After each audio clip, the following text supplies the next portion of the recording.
Good evening, ladies and gentlemen, and welcome to Formula Virtual Racing. We are here this evening for the Saudi Arabian Grand Prix, the penultimate round of season number 9, and what should be an absolutely excellent Grand Prix. We are here in what is sort of daytime here in Saudi Arabia. It seems like something's going on with the weather and daytime settings, but that might be due to the fact that we do have a sprint race coming up. We have the FVR sprint this evening for you, ladies and gentlemen, the third one of the season. And we have the main Grand Prix. Joining alongside me for this evening is, of course, the one, the only. It is Brella.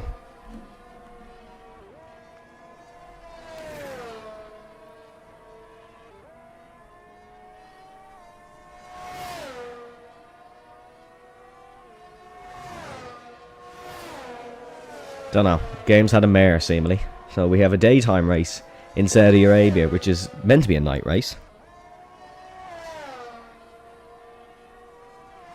Well, of course they are, because I don't touch them, so it have to be, surely.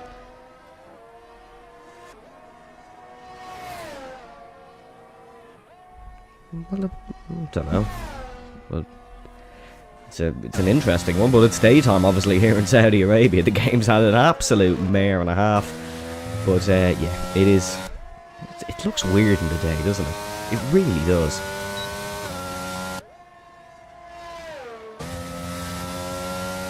I'd like to think they're used to driving in the daytime in a Formula 1 game.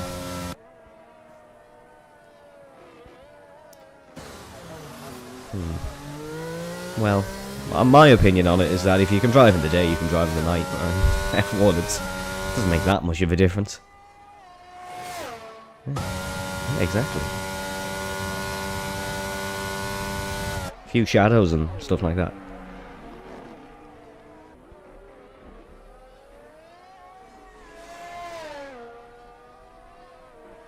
Adrian Taisha as well is actually out of the session. He's crashed on his outlap, which is very peculiar to make a mistake in your outlap. I know it's a very difficult circuit, but crashing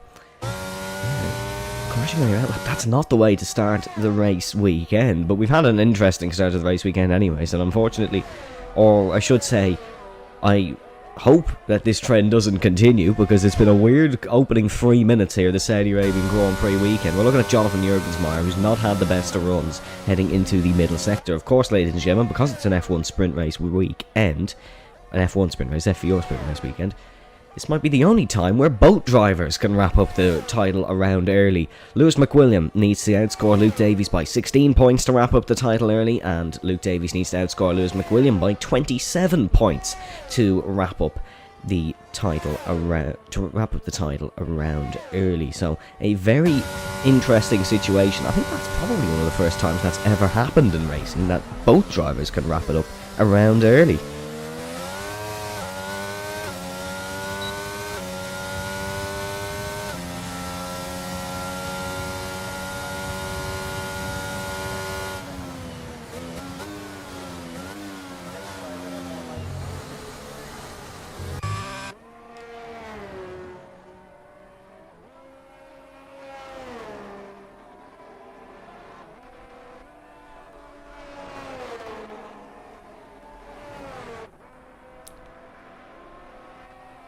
I think, you know what, I think it's probably only fair here to restart, because it seems like all of these guys have forgotten how to drive in sunshine.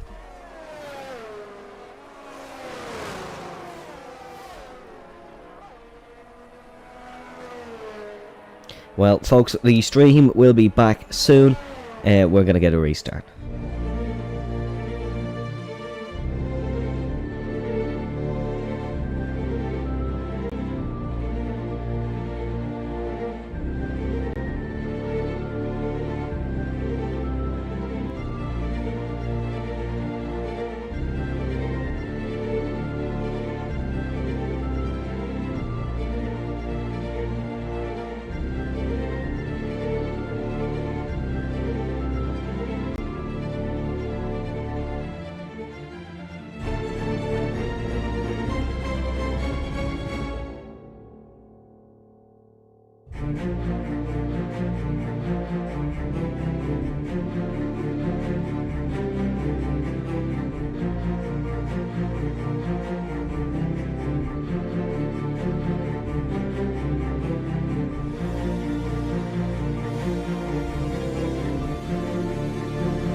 Good evening, ladies and gentlemen. Absolutely nothing happened. Absolutely nothing happened. But no, we're here now. It's been a couple hours since we were last here, obviously. It's now dark in Saudi Arabia and everybody's absolutely happy. And now joining alongside me, I believe you couldn't hear him before, so that was another absolute masterclass, is Brendan. How are you doing? I'm doing very well, and I hope you can all hear me this time. They definitely can hear you now. I've audio level 3. Okay, so we're back and we've managed to take 2 more drivers in. Aaron McFall and Bob Ewan have made it, and if you can see, Aaron McFall and Juan Hernandez are teammates, and I can already sense the train that's about to be formed, and how it's actually going to have 2 people leading it. So, good luck getting past everyone. This is going to be a very interesting Alpine team for this evening, isn't it? This is going to be a very, very interesting one, as we once again join with Jonathan Jurgensmeyer, but it's a fresh start for everybody. We have Bob Ewan and we have Aaron McFall here now, and it's a fresh start if your name is Adrian Taisha, who crashed out before we did the restart. He's got another chance and he's back in. There was a suggestion that he had to retire again, but we're not going to make him do that. Seemingly the track grip was about a second of a lap slower, so that's the reason for the restart. But this should be an exciting one. Yeah, it should be exciting, for sure. And obviously both Lewis and Luke could wrap up the championship today. Obviously it will require maybe a little bit of luck on both sides. Well, I believe if you do follow the FVR Instagram, you would have known that McWilliam has to outscore Davies by 16. And Davies will have to outscore McWilliam by 27. You also have it on your screen now, folks. We'll keep that one popping up throughout the evening. And in terms of the actual Drivers' Championship, it's really just a fight between the top 2 now at this point, because Pistilli's kind of pulling away from Smith, and neither are here this evening. Borbune might be able to get Darragh Smith this evening with a good result in the FVR Sprint and the main Grand Prix. But it's Lewis McWilliam who leads for the first ever time. It's the first 7 days he's led of the championship this season. It's the first 7 days Luke Davies has not led this season in the championship. The gap between them is still as close as ever. Jonathan Jurgensmeyer on a lap now, as we can see. We will be cutting through the rest of the field as we see Avesta Badi pulling out of the pit lane. No Jake Marsh this evening, unfortunately. He was meant to get to us, but he's just unfortunately been caught up in something. The only reason I'm mentioning him is because he was the only one who was sent to serve a qualifying suspension. We are all clean and go for the rest of the field as Jurgensmeyer heading through the very fast middle sector up towards the left-hander of turn number 22 and 23, and under the hotel through 24. Yellow flag in the middle sector. That seems to be Charlie Doyle, who's gone off there in the Haas. But here comes Jurgensmeyer then heading up towards the start-finish line. Believe this is going to be the first time on the board. It absolutely will be, as he heads around the infamous final corner, which can be very difficult in qualifying. A certain Dutchman found that out the hard way, and I don't mean Liam Houseman. Here comes Jurgensmeyer up and across the start-finish line to 29-1. Is the banker for everybody to beat? It's instantly beaten by Felix Schumacher once again, meaning everything stays the exact same as it did in the first session. That's Juan Hernandez who's off. That's probably because he's not used to being on track this early. Juan Hernandez goes off. Lewis McWilliam goes to the top by a second here. Is this Luke Davies coming to the line? Yes, it is. What can Luke do here in qualifying? It's certainly not going to be pole. It's going to be the front row. But once again, he's so far off Lewis McWilliam. Here comes Adrian Taisha. Invalidated his first lap. He'll have a second bite of the cherry here in the opening stages. Lewis McWilliam on pole by 8:10 so far. He is so far out in front. Once again, a Formula Virtual Racing. As there's Bune to 5th. Yeah, so Lewis looking fairly comfortable here, to say the least, although he is driving with an injury, so it might be a case that when he has the that pace, he may well struggle to Hartle out. We were just on board with him. We were just on board with Nils, and he's gone out and crashed it. We didn't stick with the Ferrari, but he's gone out, and Nils Hartle's out of the session. The German not on a good run of form. He's going to be in that Ferrari for the final 2 races of the season. He's very lucky that he has the FVR Sprint to try and recover here and make a name for himself within the Tifosi. Brendan, back to what you were saying. Apologies. Oh yeah, so just saying, obviously Lewis, he's carrying an injury. So, and I think he said himself that he's fine for a couple of laps, but then it'll start to harm him. So, if he does have a drop off, that may well be why. So it's just about how long he can manage that without maybe aggravating his injury. He'll have to try and avoid big snaps or anything in that kind of area, not to be trying to get an oversteery driving style. Because otherwise, then it'll just harm, and then it leads to maybe a mistake or two, and that can spiral. The man we're looking at now, Aaron McFall, has fueled up his car for 15 laps on the softs because it's simply a protest into the fact there's no hard tyres available for his usual quality program. You can take the Tyler Pistilli out of Formula Virtual Racing, but you cannot take the No, apologies, I said that wrong. You can take Pistilli out of FVR, but you cannot take Pistilli's ways out of FVR. So Aaron is running the Tyler Pistilli certified qualifying program for this evening. Let's see what his first lap is like, as he's currently one of 3 cars on track. It's just him, Juan Anderson and Juan Hernandez on the racing surface at the moment. Here comes McFalden towards the start-finish line. Where is the Alpine going to go? He'll go 7th, 3.1 off the pace. But look, we won't get to see a proper time from Aaron until towards the end of the session. Felix Schumacher then, a man who's quite good in an FVR Night Sky. Won his debut race in Singapore in a Ferrari-powered car. It was a Ferrari that day. He's in an Alfa Romeo Sauber. He's had a few appearances since then. I should say. None been as successful as that Singapore race, but still a good car underneath Felix, and he'll put in a good performance. Juanfi Anderson goes to 5th. Excellent performance that so far in qualifying for the Alpha Tauri Reserve. Yeah, I think Anderson doing very well. And if any of you care about football, Luton's Town have been promoted, so... I was going to say it myself, so I'm glad you did, Brendan. Yep.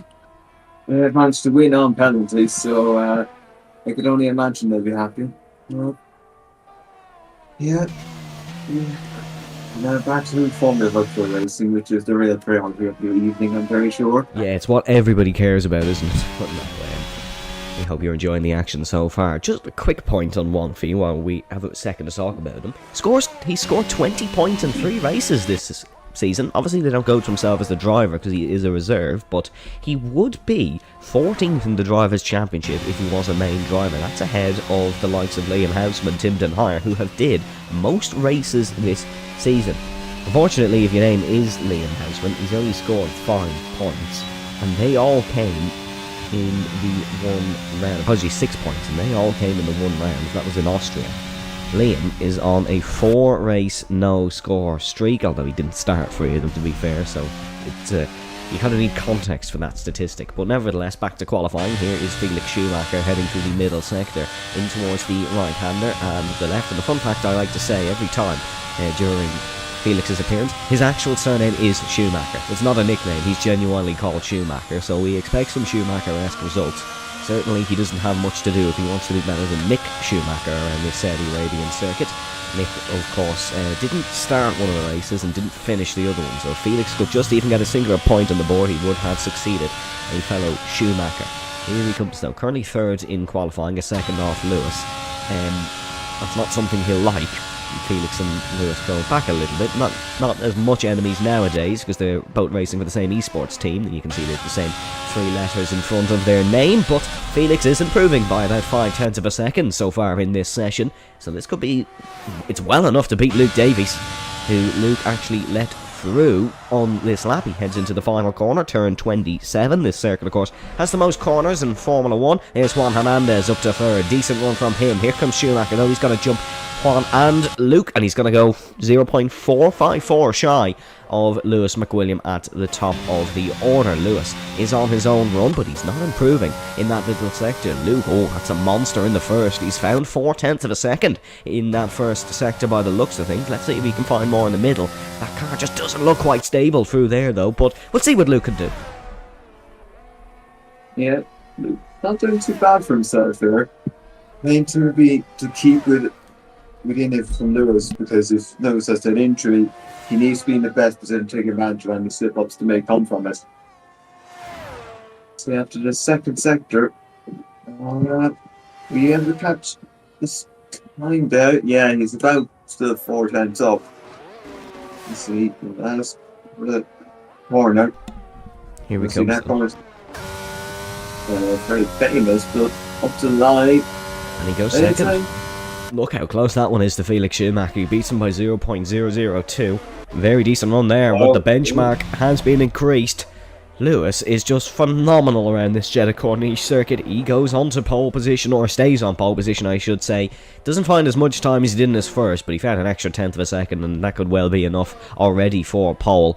Unless Luke and Felix can have similar improvements. Aaron McFall not finding more time there. What about Charlie Doyle? He's looking to complete his first lap of the session. The Haas coming around the final corner. Let's see where he can go. It's not quite going to be pole position, but he's looking to put it in the mix. No, this isn't really too great. He goes 2 seconds off, and he is behind Tim Den Hire. Still waiting on a time from Investigo Badi. He can usually be pretty nippy around a street circuit. Has been quite good in Baku in the past. Not really had anything too great to show around this Jeddah Corniche circuit, but he's certainly been good in street races in the past. Monaco he's quite good at as well. So let's see what Investigo Badi can do. Next man to complete a lap, believe, is going to be Tim Den Hire. He won't actually complete it. Borbune across the start-finish line wasn't able to find any time. He's just going on his lap, and Luke trundling in on an in-lap, so we'll stick with Investigo Badi as he heads through turn 2 and 3. Yeah, so see it best it. And so it's been a case this game where just be not it's hit the wall, but and 9, really good catch from the Ukrainian. This lap isn't going to be great, but that was an unbelievable save from Investigo Badi. That's one for the that's one for the Instagram page. I think that was a classic save from Avesta, but he's still heading through the middle sector. yeah, no, see invalid now at this point. Well, either way, say Investa isn't opportunities for him to win a championship that maybe he couldn't really take because of circumstances. Like season 7 was probably his best chance. He'd actually been hit by the Alpine of Aaron McFall, so if one was doing these. It doesn't take much thinking to figure out who that one was. Well, Avesta invalidates his lap. That'll be the end of that run from Avesta. Certainly an entertaining one. Let's see what Borbune can do, though. He's heading into the final sector. Borbune not running well, as he's heading without a front wing. So Bor has hit the wall somewhere. Yeah. I couldn't tell you what's going on anymore. I'm not sure.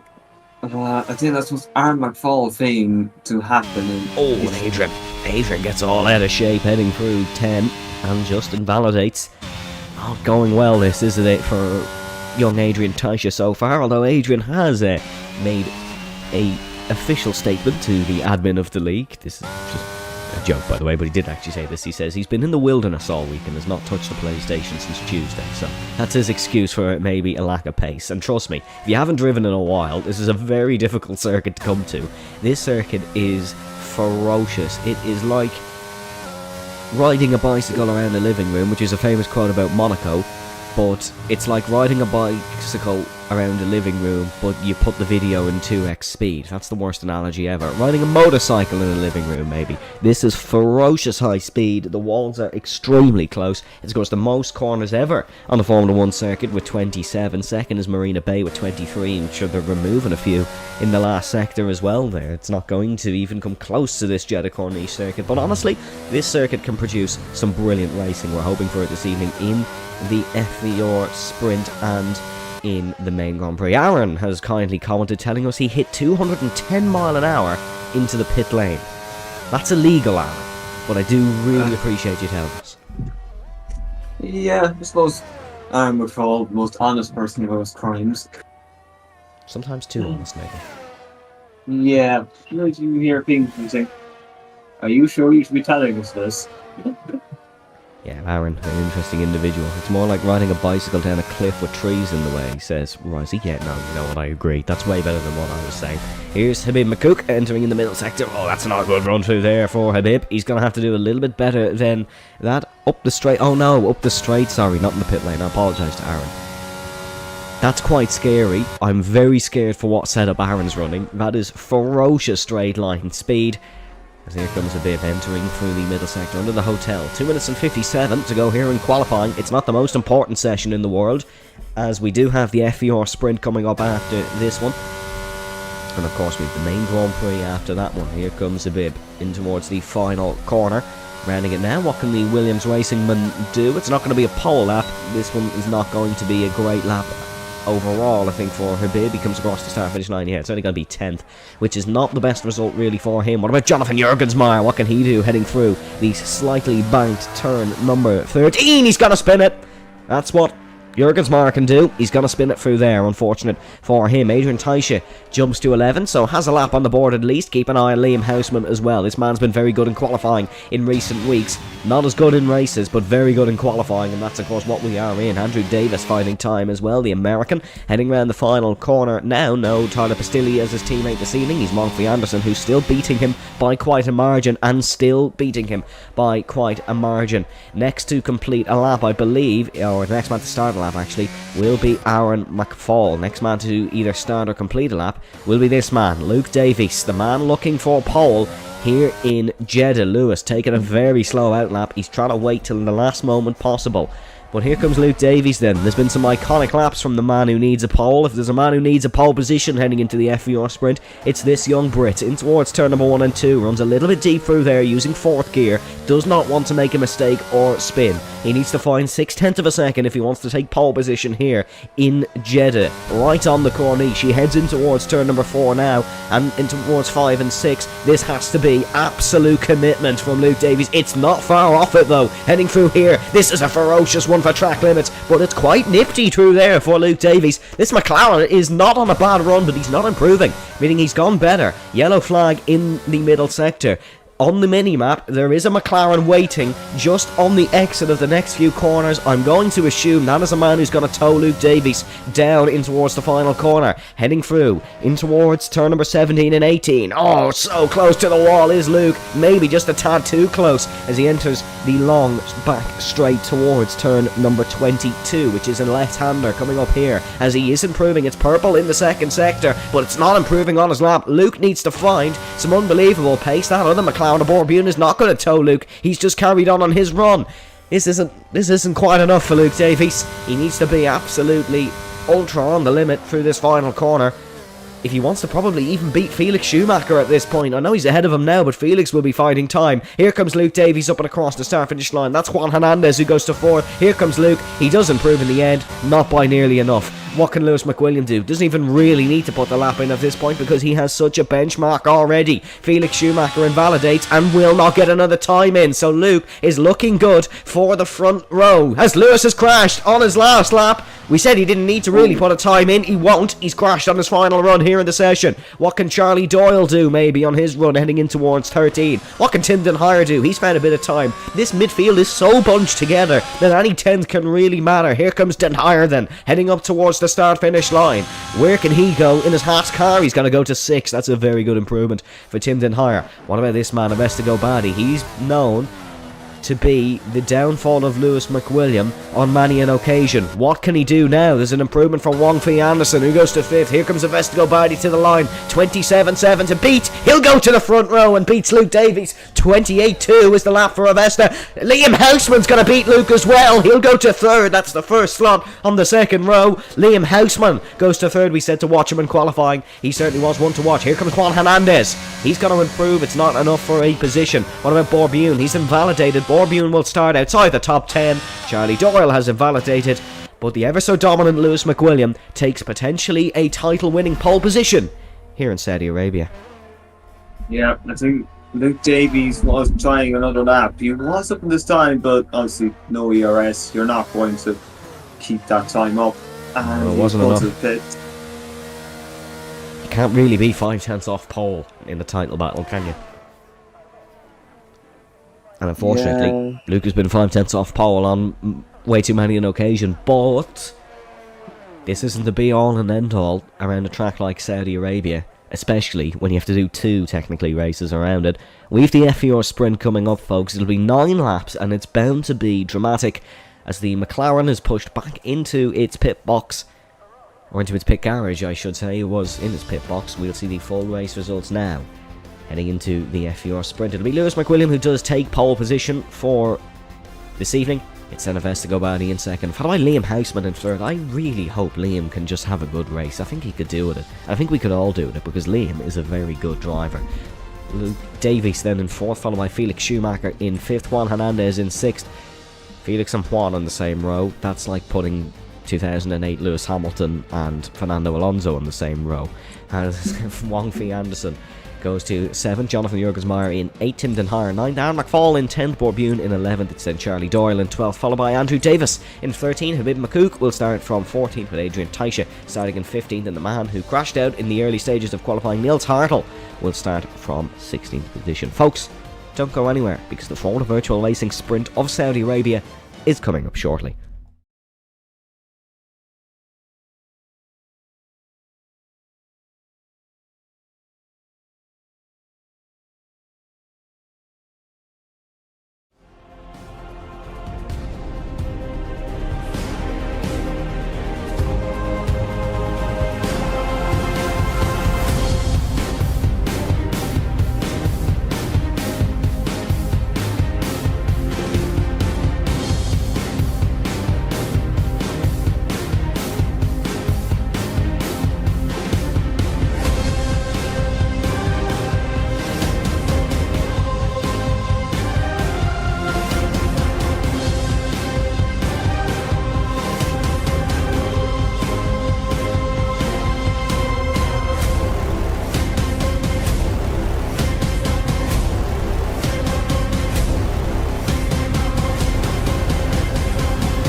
Welcome back to Formula Virtual Racing, ladies and gentlemen. We are here at the Jeddah Corniche circuit, which is a 6.174 kilometres or 3.836 miles absolute tempo of speed, not to be confused with Monza, but 27 corners, 16 to the left and 11 to the right, most being flat out here this evening.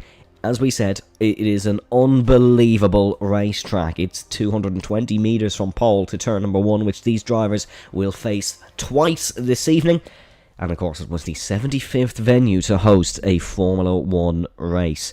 We head back to the on-track action then here for the FVR Sprint, ladies and gentlemen. As we see, Liam Houseman already crashing. Well, I hope that's the bad luck out of the way. But it is a full grid of medium tyres for this 9-lap sprint. Yeah, medium tyres seem to be the order of choice.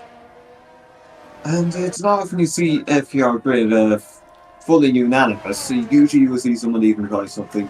And of course, I'm shocked to see a Haver not starting on a soft. Yeah, it's a shock. It's not even like Juan's tried something random to these made some form of calculation with computers to deduct that the softs might have 0.001 better improvement on base per lap. Yeah, so it should be like an equal footing, so that needs to be interesting.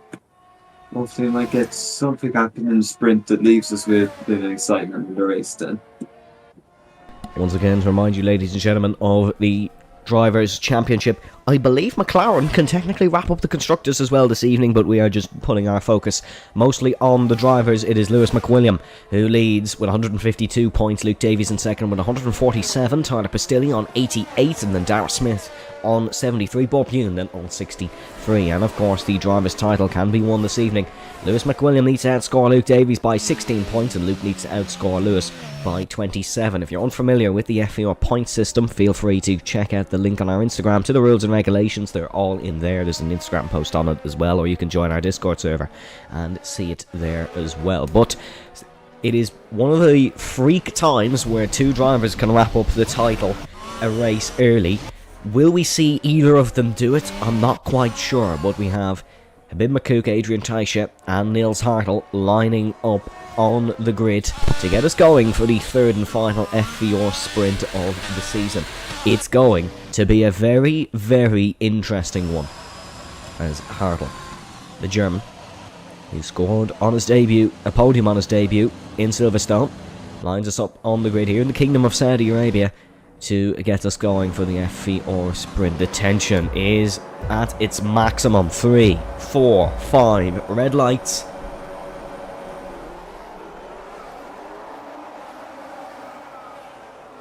And we go racing here in Saudi Arabia. That's a very decent start from Luke Davies in fourth. It's a bit of a shocker from Avesta Badi. Houseman looked for the move, couldn't quite get it. There's a move in the background for the other Mercedes of Jonathan Jurgensmeyer, and that's Charlie Doyle who's gone round. Terrible start for Schumacher. And look at Felix Schumacher getting all caught up here with the midfield pack. Wong Fee Anderson looking for a move as well. Borbune already up 2 spots to 9th. Great start from Taisha, as it looks like Wong Fee Anderson has actually gone off. There's another slide for Andrew Davis there in the mid pack. The Alpha Tauri's not having a good middle part of the opening lap. It is still Lewis McWilliam who leads the FVR sprint here in the Kingdom of Saudi Arabia. He leads comfortably but ahead of Avesta Badi, but once the DRS kicks in here, it will be a ferocious fight. Look at Borbune and Adrian Taisha, 2 cult heroes here, and look at Luke Davies. He's past Liam Houseman. That's more of what Luke needs to provide here if he wants to keep his foot in this championship. That's a crucial move. Maybe now needs to try burn some ERS, get back within the second of Avesta Badi for when the DRS does kick in. You don't want to leave yourself vulnerable in a situation like this. Andrew Davis gets a spot past Tim Denhire. Oh, here we go. Of course, it's the Americans involved in the NASCAR-esque race. They're 4 wide for the 3rd week running into the left-hander. Oh my goodness me, was that close. How none of them crashed there is unbelievable. Aaron McFall looking for a spot as well in this one. He's not used to being on equal tyres. Tim Denhire looking for a spot on Habib McCook as they head in towards the final corner, turn 27. McFall up the inside of Davis, Denhire up the inside of McCook. It's Charlie Doyle up the inside of Nils Hartle, heading down towards turn number 1. This is an exceptional fight, and would you believe it, it's for 10th position. It's not even for points here in the FVR sprint. They're 3 wide in the background as it looks like it's going to be Charlie. This is insane fighting so far here in the FVR sprint. This is a real sprint race. Oh, to see Tim Denhire going off track. Andrew Davis gets position back on him. And Aaron McFall up to 10th, and he'd be glad to have gotten away from that group so that he can start being focused on trying to pass Adrian Taisha. Well, look at this up the front as well. Luke Davies is not getting within that second of Avesta Badi. He's going to have an absolute dogfight on his hands between himself, Liam Houseman, and Juan Hernandez in the Alpine. Juan was fighting for his own championship back in season number 5 in our debut here in the Jeddah Corniche circuit. When he went around Liam Houseman in this very corner coming up, it was an exceptional fight between them two and Legend Rosenberg. Hernandez is looking for it again, quite crucially and quite comfortably for Luke. Houseman's dropped out of DRS as well. Here comes Juan Hernandez going for the outside on Liam. This is a battle that is very much personal heading into the final corner. Houseman defends to the inside. Hernandez looks for the up and under. It's Alpine versus Aston Martin. Down the main straight, Juan wants this inside line. He'll do everything for it. He's got the better exit and the better straight line speed than the Dutchman. Heading it towards turn number 1. Who breaks the latest? Hernandez breaks the latest. He's hit the apex. Comfortable in the end for Juan. An exceptional move, but just look at this. The top 4 now all don't have DRS. Yeah, seems like... Oh, Liam mistake. Liam's run wide. Oh, that won't help Liam. Suddenly Jonathan Jurgensmeyer will start to sense that maybe Liam could be there to be taken. Liam just needs to run a steady race, just for his confidence, and if anything. Yeah, because if you build up with the sprint, get some points, it'll just... Maybe calm things down. Oh, Adrian Taisha. Oh. Taisha's had a problem, and I think it's a spin round for Adrian. I don't think there's any damage on his Red Bull. No, it looks all good to me. So I think that is just a spin for Adrian. He's down to 14, still within the pack. Of course, remember, these guys are not just fighting for points in this FVR sprint, you're fighting for your starting place. So every position matters here in Saudi Arabia. We saw in Monza a lot of guys just give up, and it cost them in the race because they didn't have a good starting position. I can't imagine we'll see that here this evening. Lewis leads the FVR sprint by 1.1 seconds ahead of Avesta Badi, who's 2.2 ahead of Luke Davies. Honestly, a 3rd place start for Luke is very good. It's going to be the main Grand Prix where he scores most of his points anyways. Felix Schumacher up the inside of Jonathan Jurgensmeyer. This is Germany versus America, and it is Swiss-Italian versus Germany in terms of the cars, but it's not the German in the German car. It's Jonathan Jurgensmeyer who's looking to get for 6th position here. Up the inside of Felix Schumacher. Last of the late breakers goes the mighty Jurg, and he's gone up the inside. Felix keeps his car in. That's good racecraft from Felix Schumacher, and he's going to keep 6th position here. Avesta breaks back within the DRS to Lewis. Yeah, that's good for a well, briefly, anyways. Do that. He's fallen back out again. Yeah. You just want to make a little push there just make sure he's in for one zone, because then that will make it a little easier. So Adrian Ticey definitely struggling here with something at the front end. Just not keeping the confidence he wants, and that may be because of the wing damage or something that we might be able to see. The way I have to say, Liam's doing well enough now just to keep in the DRS of Fernandez. That would be the goal. And maybe towards the end of this race, sprint race, he might get one opportunity to try to take the place back. Still, Liam Houseman doing a very good job on keeping with Juan Hernandez here. I have to give him his fair dues for that, credit where credit's due, and he's now going for the spot back on Juan Hernandez. We're almost halfway through this sprint. We are halfway through this sprint race, I should say. It's probably been the dullest race I've ever seen in Saudi Arabia, but hopefully these guys are going to go at it. If Hernandez and Houseman were to start battling, look at Hernandez.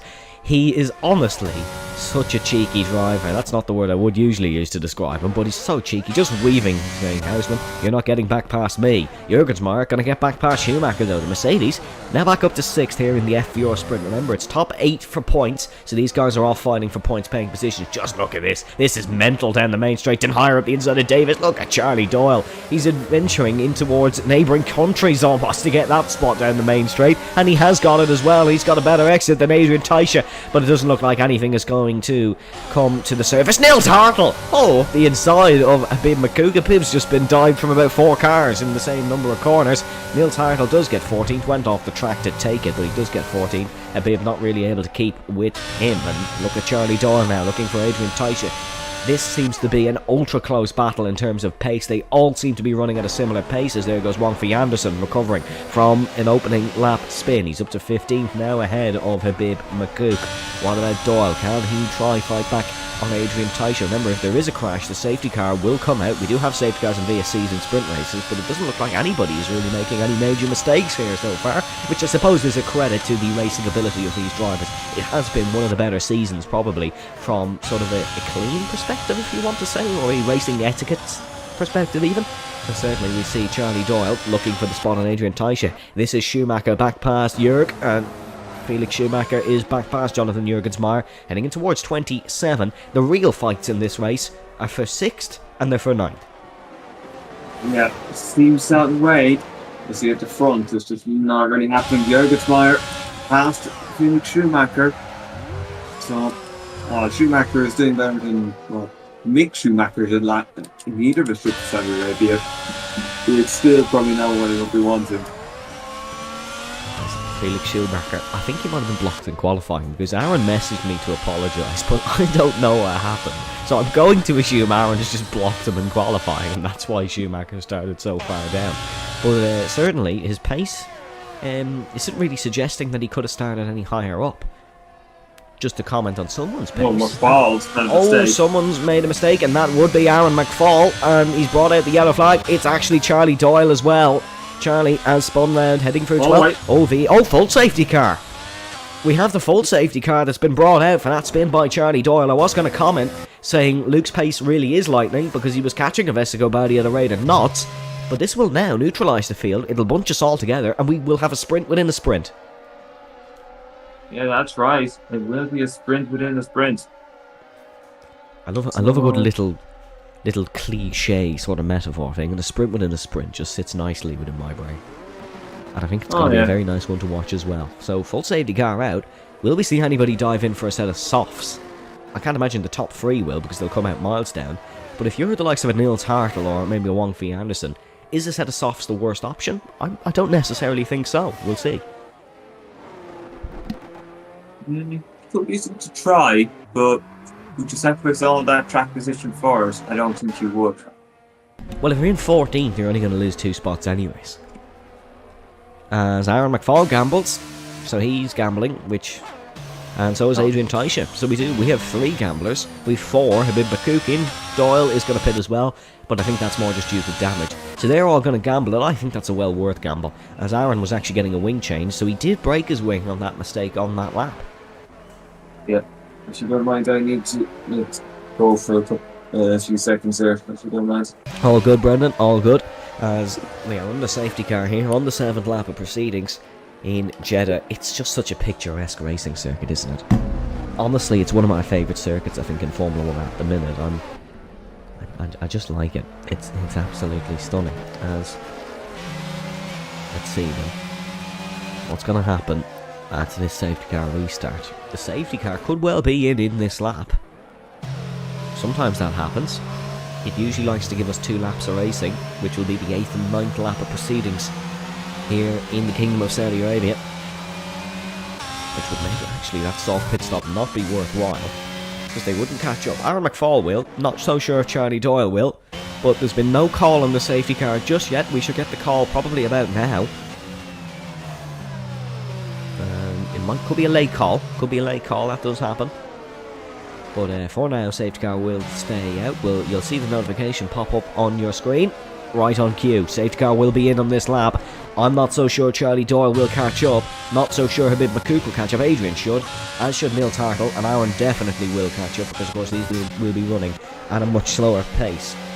It is a sprint within a sprint. We have 2 laps of action here in Jeddah. There will be no DRS in play for the remainder of this FVR sprint. The final FVR sprint of the season. Will it be the final sprint of its kind here? Because of course we have the new sprint shootout in Formula 1. Lewis gets ready to restart us for the final time here in an FVR sprint. We've the main race coming up. That's what his eyes will be focused on. But we got racing once again here in Saudi Arabia. It's an excellent launch from Avesta Badi. He's kept within Lewis McWilliam. Look at Juan Hernandez trying to defend from Liam Houseman there as well. Houseman has lost more than he's gained. He's now under pressure from Jonathan Jurgensmeyer, who's trying the long way through turn 3. Really good run from Jurgensmeyer. He's got the spot. Full commitment there from the American. Look at Avesta Badi keep with the Scotsman and Lewis McWilliam as Juan Hernandez goes spinning down the field. Looks like there's some trouble for Aaron as well in the background. Looks like there's some trouble from Tim Denhire. Avesta really keeping with Lewis. This would be a travesty if Lewis wasn't to win this race from his own perspective. There is a yellow flag in the middle sector. It's Aaron McFall who'll start the sprint from 16th. There's a 5-second penalty for Jonathan Jurgensmeyer for cutting a corner and gaining a place. Unfortunate there for the American. Not so sure what's happened. Could be within those incidents as Charlie Doyle, the 2 men who brought out the safety car, the 2 men who've suffered most from it. Here we go then. Down the back straight for the penultimate time. Is Avesta able to get close enough? I'm not so sure, because of course he won't have any DRS. This is purely based off slipstream and based off his ERS usage, which he does have more than Lewis, but that doesn't necessarily mean anything. Luke Davies keeping with these 3, so he's not under any pressure from Jurgensmeyer as of now. He'll still be picking up 3 or 3rd position, which is still 7, or not 7 points, apologies, I think it's 5 points, but he won't be losing that much to Lewis McWilliam. But every point matters, every 10th matters, every inch matters as we enter in towards the final lap here with the FVR sprint. 5/10 of a second is the gap. Avesta is gaining and gaining. His last overtaking opportunity will be the final corner of the circuit, so he's a full lap to attack the Scotsman of Lewis McWilliam as we're going to head in towards turn number 3. Lewis, of course, with a phenomenal performance considering he is carrying an injury here in this Saudi Arabian Grand Prix. I am back now by this, so it's nearly now. As if Hernandez has dropped down a bit. Yeah, had an incident with somebody anyways. Who to be honest, but here comes Lewis McWilliam. It's purple in the first sector, just what he needs. Luke is not going to be able to attack Avesta. This is all between Lewis McWilliam and Avesta Gobadi here on the final lap of the FVR sprint as they exit turn 13 through 14, 15, now turn number 16. You got to press that brake pedal. Is Avesta quick enough through there? He's not. Lewis is just by far the quickest man in this field so far. Avesta just can't get close, and I don't think he will, because he's used most of his battery. Still has a bit more than Lewis, but if he wants to attack in towards this final corner, he's going to have a much better run than the Scotsman here, and he's not. This slipstream's not powerful. He's lost 1/10 of a second. It's going to be Lewis's day once again here in Saudi Arabia for the FVR sprint, the main Grand Prix. The 25 lap one is the one that his eyes are focused on, but he's still going to pick up maximum points here in the FVR sprint. Remember, if he just outscores Luke by another 8 points in the main race, he will be champion. So Lewis McWilliam comes home to win the final sprint of the season here in Saudi Arabia. It'll be Avesta 2nd, Luke 3rd, Liam Houseman will get 4th for confidence, Felix Schumacher in 5th, Borbune 6th, Hernandez 7th, Anderson 8th, Davis 9th, Jurgensmeyer 10th, Denhire in 11th, Neil Tartle 12th, Ben McCook will finish 13th with Adrian Teicher 14th, and Charlie Doyle will round us off in 15th position. That's an interesting starting grid for the main Grand Prix. Yeah, very, very interesting. I have to say though, it's good for Liam Houseman that he's got that result now. Fourth place, that would be a good few points to his total, and it could be the boost he needs just for the little end of season momentum that can be carried over to the next game. Your final FVR sprint race results, it's Lewis McWilliam who takes the win, followed by Investigo Badi in second. Luke does gain a place and finishes in third. So Luke only loses out on 2 points to Lewis. That makes it a 7-point margin, I believe. Heading... Oh no, I could be wrong on that one actually. But Luke still does just lose 2 points. Liam Houseman will start 4th, followed by Felix Schumacher in 5th, and Borbune recovering to 6th. That's good points for McLaren. And then it is Juan Hernandez in 7th, Wangfi Anderson in 8th, followed by Andrew Davis in 9th. Jonathan Jurgensmeyer finishes in 10th, followed by Tim Denhire, Nils Hartle, Abim McCook, Adrian Taisha, Charlie Doyle, and then your one non-finisher was Aaron McFall. He will start the main Grand Prix from 16th position. Folks, the Saudi Arabian Grand Prix is coming up next here on Formula Virtual Race.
Welcome back, ladies and gentlemen, to Saudi Arabia. We are here for the Saudi Arabian Grand Prix. The FVR sprint was an interesting one, but it sort of left a little bit of a peculiar thought in our mind of what could happen here in Jeddah. Of course, debuted in the 2021 Formula 1 season and finished construction just days before its first F1 session. It's the second largest circuit on the Formula 1 calendar, just being about 700 or about 800 metres shorter than Spa-Francorchamps. The turn 13 hairpin has a 12-degree banking at 7 degrees less than Zandvoort, and it's only about 4 or so degrees less than Indianapolis Motor Speedway. Saudi Arabia is the 13th largest country in the world in terms of landmass as well. But we have a 220-metre run from pole to turn number 1, which Lewis navigated successfully on his first attempt.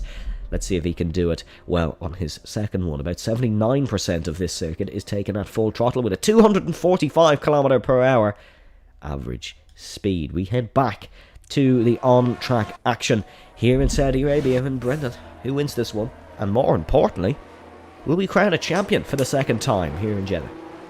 Well, first point, I don't think Lewis did extend his lead by 8 points. He doesn't just need 8 points. I still believe he's going to need 14 points here in order to see that. Oh yeah, that was an absolute brain fart from me. I apologise. I forgot Luke did finish third. Yeah. But as long as Lewis can hold up here, he seems absolutely fine pace-wise. So I would expect that Lewis can win this race. And Luke, well, he'd want to be staying where he is just to be within the chance of winning the championship in the final race or something. It may be small, but he could still have that chance. But all it would take was maybe a little fall down to 5th or something, and it's going to be troublesome. Well, So there's I- the... Oh, sorry, Brendan. I'd expect Lewis to win here as long as he holds up. But I expect Luke will be trying to fight for every position he can. Well, Housen might be trying to fight not to spin. The shade. Well, the championship before this round, it was 152 points for Lewis, 147 for Luke, 88 for Bastilli, 73 for Smith, and 63 for Bob Bune. In terms of how to win the title, this was of course before the sprint.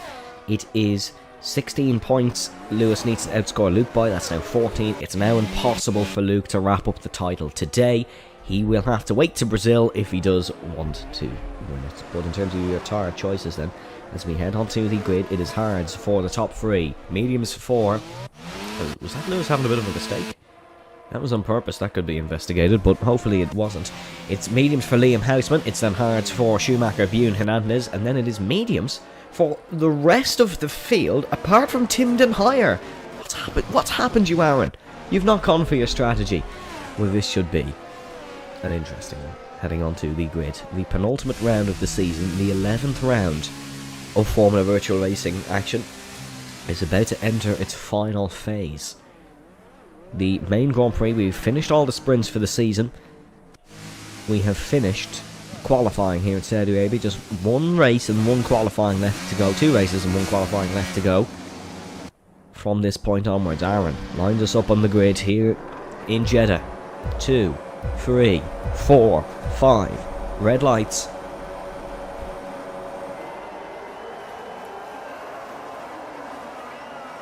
And we go racing here in Saudi Arabia for the second time. It's a brilliant launch from Liam Houseman off the second row, as expected. On those mediums, he's ahead of Davies. Oh. Is he ahead of Gobadi? He isn't. And Schumacher trying to go the long way around the outside of Luke Davies, heading through turn number 1. It all seems to be clean through here. This position's being gained left, right and centre. Schumacher is ahead of Davies. Davies makes a mistake. Track. He's looking a little bit under pressure here at the race start, while Hernandez now threatening him. Liam Houseman looking to threaten the best of Gobadi. Liam is looking to possibly lead this race before his pit stop, I imagine. He's trying and gaining on Avesta Gobadi. 2/10 adrift as there's a spin from Andrew Davis in the background. Has he hit a wall? I think he has. No, it looks like his front wing's all okay. Not many troubles for Andrew Davis, apart from the fact he's at the back of the field. Look at Jurgensmeyer trying to get past Borbune. Borbune still trying to get past Wong Fei Anderson as well, but it looks to be successfully defended from Borbune. Lewis just ferocious out in front. He is being closed in by Avesta Gobadi, and it looks like Jurgensmeyer and Borbune are going to go scrapping here into ring turn number 22 and 23. There goes Jurgensmeyer. He's up past Borbune. Borbune going to have to try and fight that one back. Yellow flags in the middle sector. It's Adrian Teicher who's out. It's Adrian Teicher out of the Grand Prix. We've had a virtual safety car. That's good news if you're a McLaren fan, because they can certainly wrap up the title here today. Yeah, that would be good news. For McLaren 5th and 9th, I don't think they'd be making up the points here at No, I don't think so. But it's certainly possible. As I think we're going to remain under VSC. No full safety car being sprung at us just yet. The biggest gainer on the opening lap was Aaron McFall, who's going to lose that because he pulled into the pit lane. But it was Aaron McFall. Your biggest loser, it was Andrew Davis. But Adrian, out of the Grand Prix on the opening lap, not a strong start for him. Yeah, it's not great. Weekend. It's not a strong end either, because he's out of the race, isn't he? Yeah. Well, I'm just going to use the sheets to try to calculate it as we go. Because now I believe Luke will be on 20, 16, 14, 12, 10 points. So, obviously, in that case, it'd be 180 to 163. 180? Yeah. So 180 to 163.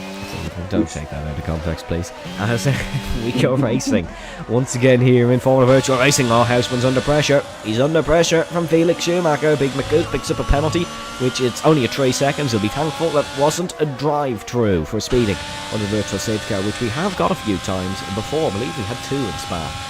Houseman still in these mediums, looking to attack a Gobadi. Good friends are Liam Houseman and Avesta Gobadi, and Lewis, I suppose. They're all the trio, part of the little Beckfast club in Formula Virtual Racing. I think the name is a joke on Aaron McFall's mispronunciation of words, but you know, that's a discussion for a less important occasion, I suppose, as Houseman is just trying to attack. Oh, Gobadi, he's nicked a wall there, Brendan, I think. Oh, and we'll have to see how if it's done anything to him this next couple of turns. He's been sticking with McQueen a little more than he had a. No, Houseman's all okay. There's Yeah. no real damage there. Of course, you can't really get tyre sidewall damage, or you wouldn't get a puncture from that sort of thing, probably even in real life. We saw Lando Norris have a similar moment in Formula 1 qualifying. He didn't get a puncture, just had to change probably a track rod or something in the wheelbase. But look, I'm not a mechanic for a reason. Houseman is starting to put Avesta under a nick of pressure here. Avesta starting to fluster, maybe. That was a horrendous voice crack, by the way. But Gobadi starting to fluster, maybe, as Charlie Doyle picks up a 3. Yeah, not great for Charlie Doyle. But at the moment, it would be 17 points between Lewis and Luke if things were to stay as is. The key here for Luke is to just try going up the order a bit. Maybe hope that the Liam's strategy doesn't work, that Felix might make a mistake. And then maybe if Lewis, of all people, could make a mistake, it would make his life a lot easier. But that's not really going to happen there. Here comes Houseman. He's starting to attack Avesta Kobani, and he's tucked into the toe. He's gonna get... Oh, late move from Avesta. Was it late? No, I think it was just about fair. Houseman is gonna get the job done anyways into 27. He's played the DRS game, but Houseman's got DRS. That was very silly from Avesta if he tried to play the DRS game there, because he would have had it anyways. Lewis McQuillan. Yeah, maybe Dippney might have just been making a nice gesture. I don't know. I don't think that's the worst anyways from Avesta. I think if he can keep if he can keep Whitley in. He's had a massive wobble out of turn number 2. If he can keep Whitley in, though, it's not the end of the world, because Liam Houseman is on a better tyre anyways. So Avesta will get a chance at running that better tyre in the later stages of this Grand Prix. Schumacher keeping with them. This is a much closer race than the FVR sprint was. Yeah, I think sprint night was just even it out slightly. So the qualifying was a little spread out, and then the sprint not as spread out. Yeah, there was still a bit of a spread. Now it seems like everyone's even out in a way for the race pace. Maybe Lewis just is having the advantage he may have had with the 1 lap pace in the wider car. Obviously, if he's had an injury, he's going to probably play a little more part in this than the other sessions. Going to see Houseman, purple sector 2, not looking too bad here. He could maybe go for the lead at some point. You see how close he's getting, closer. Just really not close enough for here. However, he's close enough to go for something here on this race. Here comes Liam Houseman then. Tucked into the slipstream of Lewis McWilliam. Is this Houseman's time to shine? He survived a sprint and 5 laps here in Jeddah, which unfortunately is more than usual. Or I say fortunately. I thought I spoke too soon. He had a lag spike. It's all okay. Thought I spoke too soon. Liam is performing well here in Jeddah, and it's a track that he's usually not too great around. So this is decent for Liam Houseman. Because Lewis still looking so comfortable at the front of this race, isn't he? Lewis is doing absolutely phenomenal. Jurgensmeyer putting Den Heyer under some pressure. Tim on a set of softs might start to fluster a little bit, but I'm pretty sure Tim is going to be trying hard to the end of the race. Well, that suppose is one way to go about things. However, any safety car that was come out will probably ruin that strategy. As well. We're yet to see a safety car here in the main Grand Prix. We saw one in the sprint, and I can't believe I'm saying this, but are we starting to witness a DRS trend in a Formula virtual race? Yeah, it seems like nobody really do much, but even Houseman's just starting to drop a little from Lewis McWilliam. Lewis is starting to get into a second wind, I feel. He's a lot more battery as well than Liam. Yeah. Seems like maybe Liam used a lot of it up trying to pass Avesta. Obviously Avesta being where he is probably can't do much now. You see him close. You'd think that, but he's getting a tad closer. Avesta's managed his battery very well as well. Still keeping there, but it looks like Avesta's starting to have a few mistakes. That setup probably not ideal on that Mercedes, but Avesta's still doing a good job nevertheless. Borbjorn doing a good job as well. He's attacking Jurgensmeyer for 9.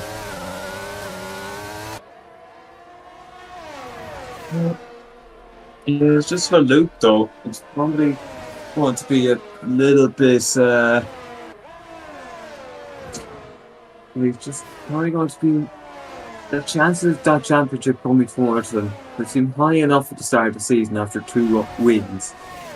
It's just slipped slowly and slowly away from him, and Lewis McWilliams has just become more and more inevitable, even with the race Spaniards even in round 3. The gap now 1.3 between McWilliam and Houseman. Gobadi, oh, that's a mistake in the middle sector. That's Aaron, who has gone round. Gobadi is getting closer to Liam Houseman. Lewis, look at the pace Lewis has just kicked into. Unbelievable, he's going for fastest lap attempt here. Lewis has just turned on the afterburners and just bolted away.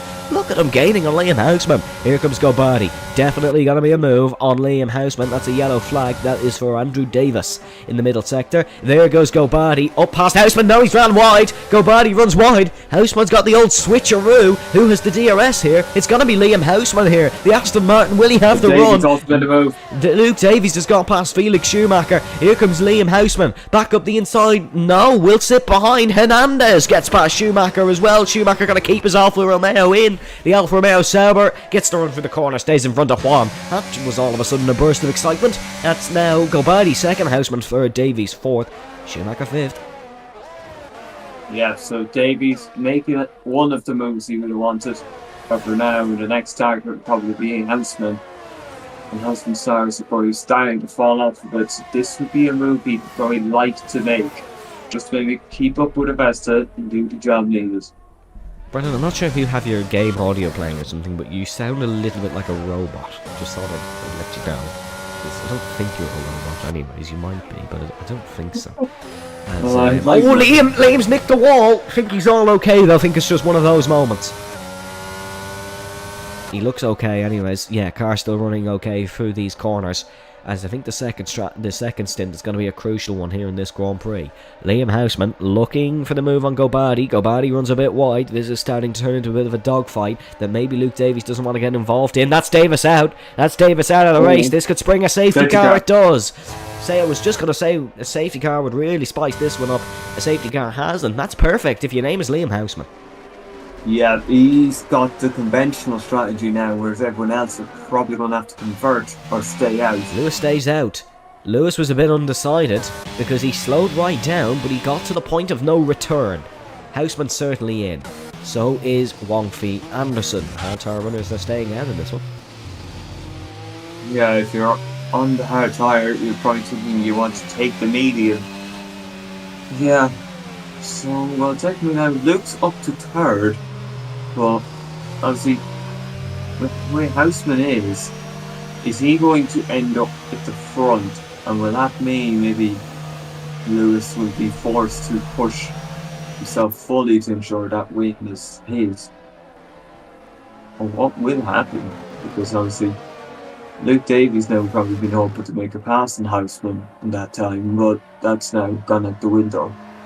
What a result this would be for Liam Houseman if he could pull this one off. Because he's looking like the old Liam Houseman again. And by old Liam Houseman, I mean for those 2 races in Texas and Singapore. But he's certainly looking a bit rejuvenated in this Grand Prix. So, this is sort of a Monza situation. Where it's a split strategy, but all in the same tires. Houseman, Anderson, Den Heyer, Jurgensmeyer, Hartle, McCook, Doyle and McFall all made a pit stop. Aaron, of course, goes for a set of mediums. Because I don't really know why. He's just forced himself into a 2-stop. But that's certainly the point of play for Aaron McFall in the 8th lap of proceedings here in Formula Virtual Racing. It's McWilliam who leads, but quite crucially for Davies, the championship would still go on if it finished like this. Yeah, it'd be still going on at the moment. Yeah, obviously Davies third in the sprint, third in this race right now. McWilliam first in the sprint, first right now. So that would be an 8-point swing to McWilliam. So 180 to 167. So it's a 13 points. Can I say it again? 180. Well, if Houseman doesn't go into a wall, he probably will put that down to about 176. 176. And you can tell it's not the most exciting Saudi Arabian Grand Prix because we're having darts calls. But honestly, you're starting to think for Luke, is Lewis just a bit too quick in this championship? But I have to say, it seems like I've had this conversation with you for weeks and Luke has managed to keep within touch. Yeah, but he just slowly losing touch with reality. The championship. Yeah, we're getting to a point now where it's starting to be a little bit of squeaky bum time for Luke. You probably got to try something. Yeah, at the end of the day, you have to beat Lewis next round. As it stands like this, and with our new point system, you have to beat him by quite a bit, because it's 20 points for a win, I believe. What's going to be the points gap if it stays like this next week? 13. Yeah, that's not easy, like. That means what? 21 3 points. Available. That means Lewis would only have to finish about 9th or 8th or so, which is something that Lewis doesn't do too often. He has. Oh, what's happened? Juan, what has happened? Juan Hernandez. There's been a bit of a moment or something. Yeah, it seems like he's okay. It seems like he's carrying on. Well, it's a spot for Houseman, so he will be happy.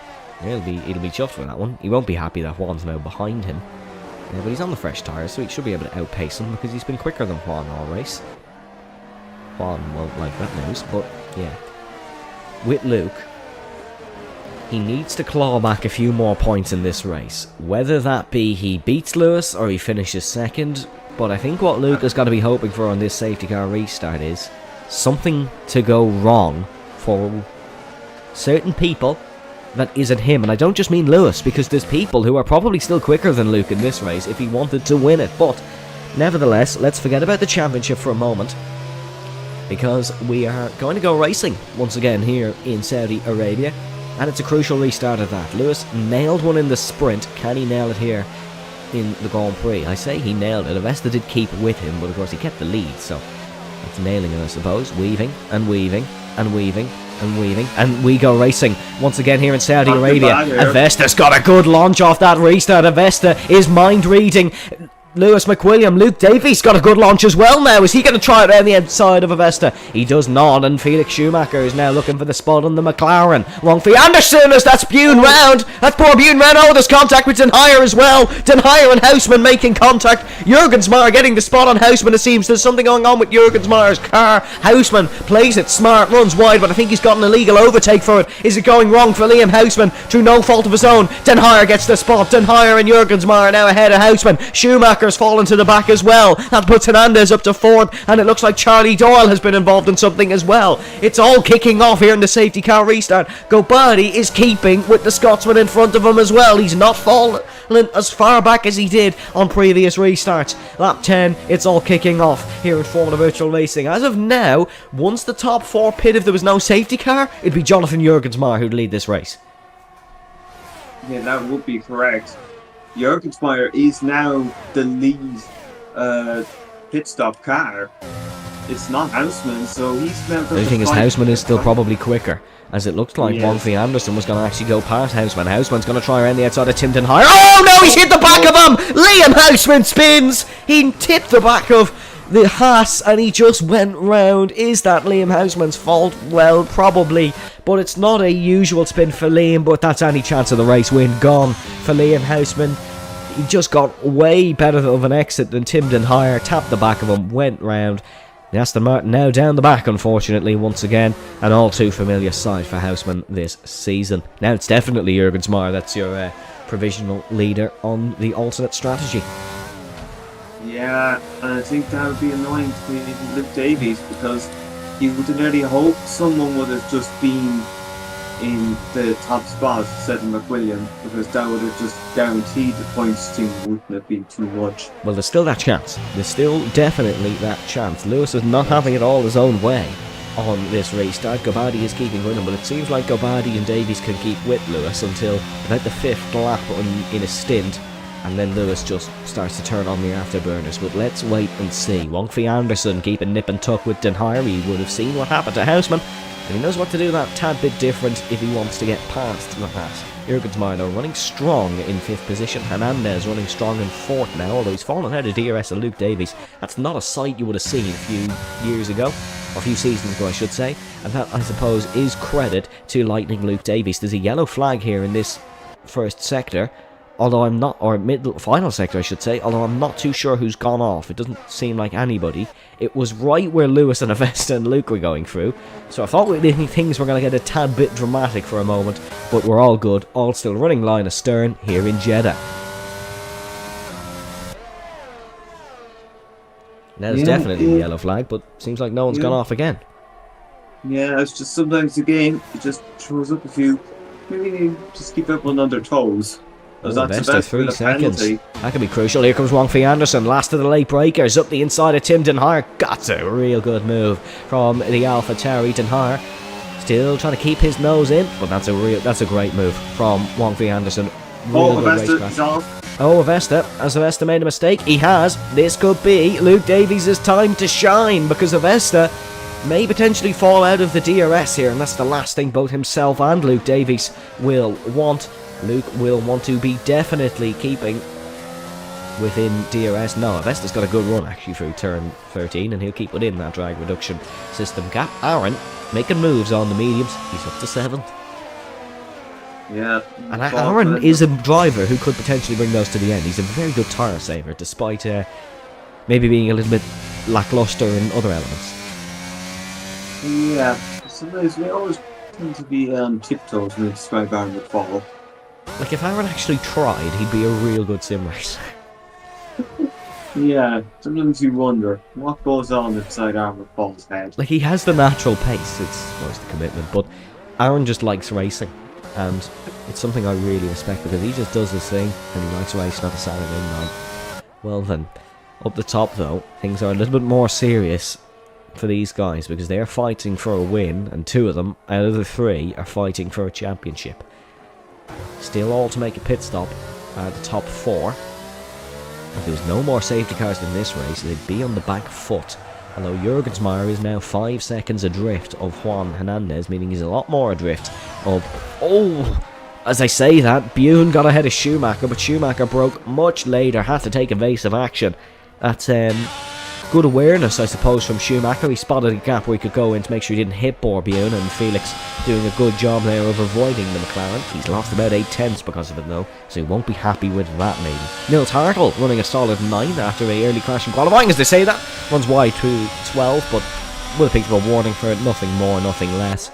And still running a solid race. A bit of McCook running in 10th. We haven't seen him in the points in a while. He would fall out of it though due to a 3-second penalty, and as I say that, he could actually gain a spot. Up to 9, Hartl had a poor run. No joy there. We definitely, though, will be seeing the top 3 pit soon. Actually, there's a yellow flag. That's Charlie Doyle. Once again, there was a yellow flag on the screen where our top 3 were running through. Got a bit panicky for a moment, did I? But no, it was for Charlie Doyle, not for the top 3, which is still disappointing for Charlie, who's not had the best of races. Let's look at Hartl, literally bumping Den Haar through that corner. An old Ferrari driver, of course, Liam Houseman, we saw have the spin through that corner in a very similar scenario. Tim Den Haar is going to be swallowed up here by Nils Hartl, the German going to take the position. As I say that, he's played the DRS game. It seems like if Verstappen does it once, every sim racer does it again. There's, oh, hold on. Luke has gone for the undercut. Luke is finally doing something different, and he's triggered a different approach to this Grand Prix. He's got to come out in traffic, but let's see what Luke can do. Can he successfully pull off the undercut? Let's look at this. There's Nils Hartl up the inside.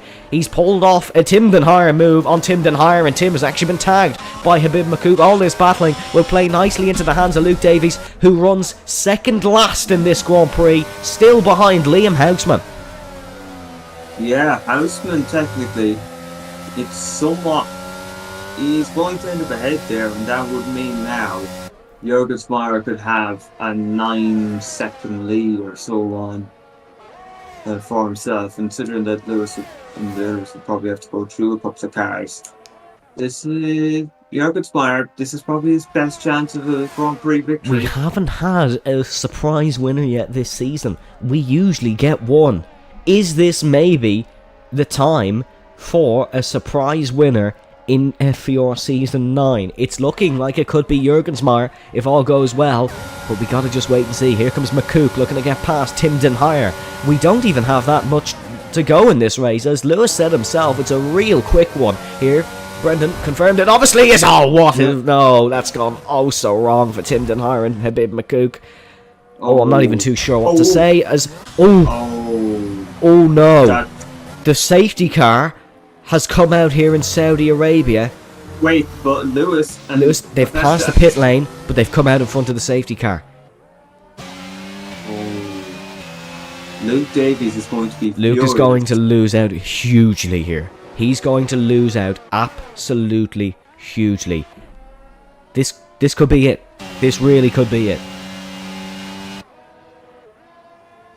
Davies now back up to 8. So it has removed some of the fighting you'd have to do. He's moved up to 8, but where is Lewis and Avesta going to come out? Because they're going to save so much time in the pit lane. If I'm Luke Davies now, I am absolutely furious, screaming down the team radio. And the thing is, the safety car was brought out by such a dumb move from Habib McCook as well. Yeah, and if that had been, I don't know, a slightly earlier nearly, they would have been forced to go behind the safety car, and that would actually have worked out well for him. Yeah, if it had been about 4 corners earlier, and I mean the flat out ones. It's also sort of ruined this spectacle a little bit, because it was really looking like this could be a fight between Jurgensmeyer and Anderson for the win. It was really looking like that. But now where did Lewis and Avesta come out in the field? They're certainly going to be ahead of Luke Davies. And I don't really think we can save Luke Davies anymore after this one, because this is the definition of bad luck. Yeah, we do. Here we go then. It's a race between the pit crews. Lewis is hoping he's Guido in his pit stop. Luke is hoping he has Ferrari 2019. Here we go then. It's going to be mediums to the end. Hernandez is in as well. Jurgensmeyer is going to lead the Saudi Arabian Grand Prix nevertheless. There is Lewis and Avesta trundling down pit lane.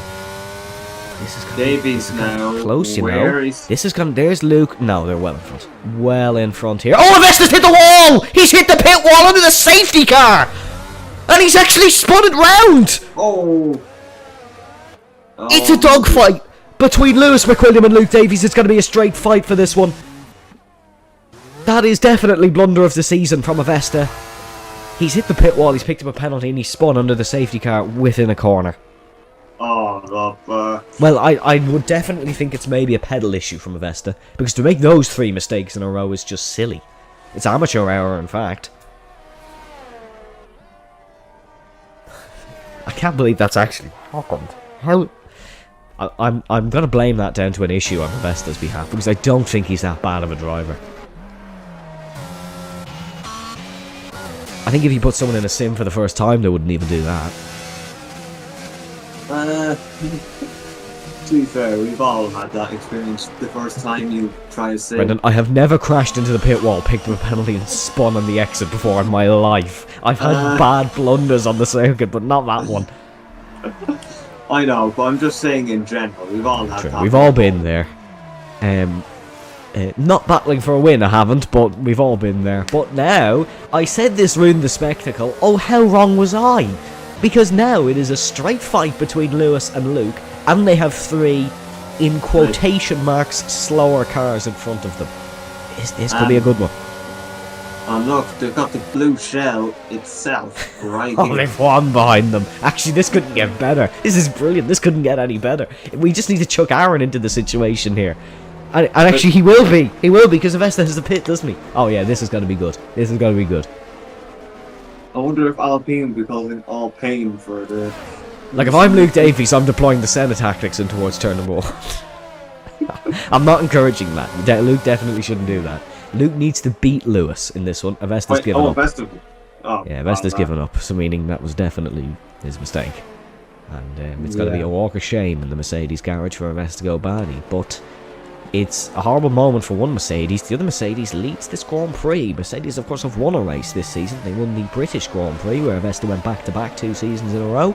A win here in Saudi Arabia would be their first win, because, of course, it was Lewis McWilliam who won here the last time in a McLaren. Oh, just how things can change in Formula Virtual Racing. Yep, indeed. Luke was in a Mercedes back then. So, yeah, things really can change. Mind you, Juan was in a Ferrari back then. And, well, Adrian Teicher had pressure was in a Williams in the last second. And I was still as annoying on the commentary box. Well, it's now Lewis. Wrong feet. Oh, Wong Fei. Oh, that's unfortunate. That's unfortunate for Wong Fei Anderson. He was running in third. It's a car less for Lewis and Luke, but he was running in third. I would have loved to see that podium, to be honest. Jurgen's man, Hartle, Wong Fei. I think that would be more interesting if we had Wong Fei there, because then it would be 3 cars to get through. It would have been more interesting. I think it's still going to be a Lewis Luke 1-2 here, I won't lie. Also, I'd love to see a statistical count of how many mistakes there's been under the safety car this season, because it's definitely been a record-breaking one. We seem to have one in every race at this point. Even from the best, as we've seen. Lewis made it in Miami. He made one in Silverstone. Vesta makes one here this evening. I think Luke has made one throughout the season as well, but we will wait and see. This is the definition of tension. Lap 17 out of 25. Not many to go. There's 2 underdogs going for their first Formula Virtual Racing win on a not so optimised strategy versus the 2 championship challengers who are running 3rd and 4th and could do at every point. I was going to say We Go Racing. Looked like Jurgen's Mark was going to go for it. That's Juan in the wall in the background. Oh. Just as we were saying about safety car mistakes, that's Juan Hernandez who goes into the wall, and I'm not so sure what happened there, but it looked like he just went in a straight line as We Go Racing. Once again here in Formula Virtual Racing, there's still people backed up through the final corner. We Go Racing here in Saudi Arabia. Lewis is looking for this one on Nils Hartle already. Nils got to defend to the outside. They're just looking for temperature in their tyres. Down the inside goes Lewis McWilliam. It's a picture-perfect move from the Scotsman. He gets the job done. Luke cannot afford to be bogged down behind Hartle here. Needs to get past really quickly. Look at this one. Oh, he's been forced on the wall by the scudery of Ferrari. Luke's old nemesis. Nemesis is coming back maybe to bite him here in this race. He's already out of a second of Lewis McWilliam. This is the last thing he needs, because Lewis is surely going to cruise home to an easy victory now. He's going to probably dismantle Jurgen's Meyer here. Luke now, is he going to go for this one in towards turn 13 up the inside of Nils Hartle? He does. Luke knows what situation he's in now. He's pulled off a great move there, I have to say, and Nils almost loses it. Now, how's Jurgen's Meyer going to play this one? Obviously, he's going to be defending it. He's leading an FVR race, for goodness sake. But how is Lewis going to play it? Is he just going to breeze past in typical Red Bull Racing fashion this year? I fear he may, as he's going to go for the outside. He's just sitting behind, burning his ERS. He knows the situation he's in. It's side by side, entering into 22, and we have a safety car. Oh, and he's just got him. He's just got him. That gives Hernandez a window back into it, but who actually crashed? I wonder. I think it might have been Juan himself. No, Juan Pitt. Was it Liam Houseman? He had something happen to him, but I don't know. I think Liam still has both of his ends. Yeah, Liam does have both of his ends. Like, was it Charlie Doyle, maybe? Let's see. Is Jurgen's Meyer going to pit, or will he stay out? He's staying out. No, he has to stay out at this point. Yeah, he stays out. You have to commit to it at this point. Nils Hartle pulls into the pit lane. Please, somebody explain how Aaron's in 4th.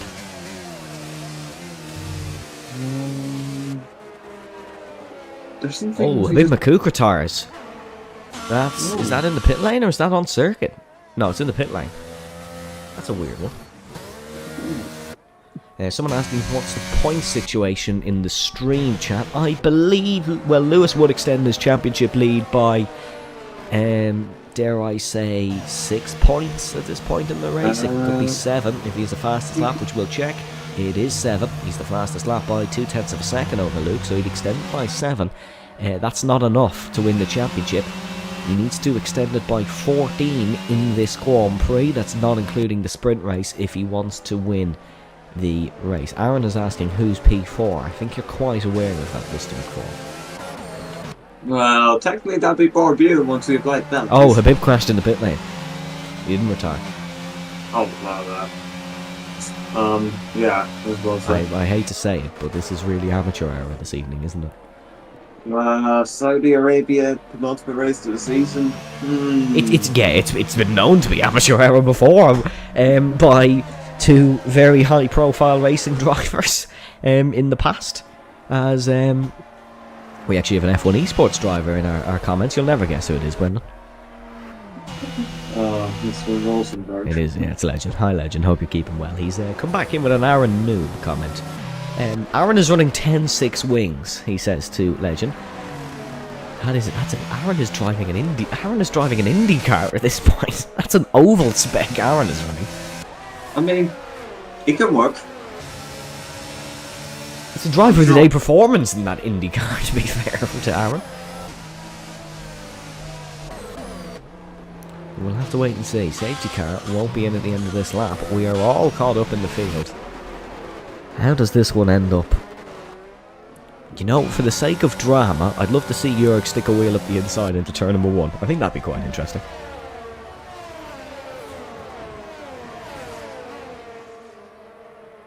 Brendan, are you still there? Oh, yeah. Oh, there. Yeah, I'm still there. Interesting to see now. Can Luke maybe make that move he needs to? That'd be the key. Because then at least you can say, look, I did the absolute best I could do, really. But is that maybe going to be the theme of his season? Because obviously he's had, first races he wins, then he gets the podium in Portugal. Obviously Tyler and Darrow faster.